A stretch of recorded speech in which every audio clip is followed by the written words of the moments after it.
નમસ્કાર વિદ્યાર્થી મિત્રો, આજે લેવાયેલ ધોરણ 10 સામાજિક વિજ્ઞાન વિષયનું પ્રથમ વાર્ષિક પરીક્ષા 2025ના પ્રશ્નપત્રનું આપણે સોલ્યુશન કરીશું, જે બનાસકાંઠા શાળા વિકાસ સંકુલનું છે. તો તમે અહીં જોઈ શકો છો, સેક્શન એની અંદર યોગ્ય જોડકા જોડો, જે તમારે 5 માર્ક્સના 5 જોડકા પૂછાય છે. તો તાનારીરી મહોત્સવ છે વડનગર ખાતે યોજાય છે. પઢાર નૃત્ય સુરેન્દ્રનગર, રાઇનો વિઝન એ ગેડા પરિયોજના છે, અને હલકા ધાતુમય ખનિજ એ ટિટાનિયમ છે, અને રૂપાંતરિત ખડક એની અંદર હીરા આવે છે. હવે એના પછી ખરા ખોટા છે. તો ઓસ્ટ્રેલોઇડ પ્રજા આગ્નેય એશિયામાંથી આવી હતી, તો આ વિધાન ખરું બને છે. એના પછી જોઈએ તો કે ધમાલ નૃત્ય કરતા સિદ્દીઓ મૂળ આફ્રિકાના હતા, તો આ પણ ખરું બને છે. ભારતના પ્રથમ ઉપગ્રહનું નામ ચંદ્રાયન હતું, ખોટું આર્યભટ્ટ હતું.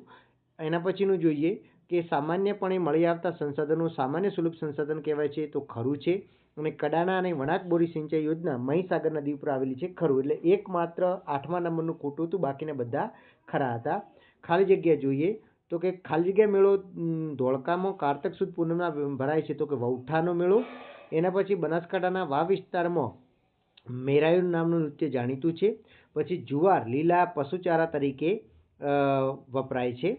અને કૃષ્ણસાગર બૌદ્ધિક યોજના જે છે એ કાવેરી નદી ઉપર આવેલી છે.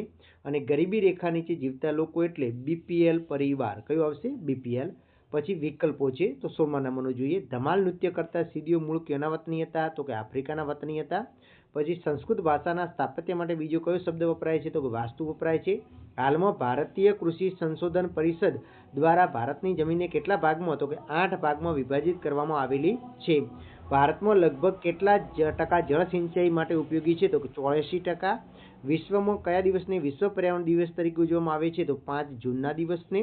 દક્ષિણ ભારતમાં કઈ કઈ ભાષા બોલતા? તો તમિલ, તેલુગુ, કન્નડ, મલયાલમ જેવા ભાષા બોલતા લોકો વસે છે. વેદો કેટલા છે? તો 4 છે. ઋગ્વેદ, યજુર્વેદ, સામવેદ અને અથર્વવેદ. ભારતમાં સમુદ્રી કાચબા ઈંડા મૂકવા ક્યાં આવે છે? તો ઓડિશા અને ગુજરાતના દરિયા કિનારે આવે છે.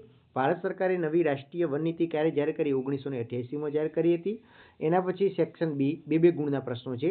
નેગ્રીટો પ્રજા વિશે ટૂંકી માહિતી આપો. નેગ્રીટો જે દક્ષિણ એશિયામાંથી આવ્યા હતા, એ લોકોની જે પરિચય આપવાનો હતો. પછી આર્યો પ્રકૃતિ પ્રેમી તેમ સાથી કહેવાય.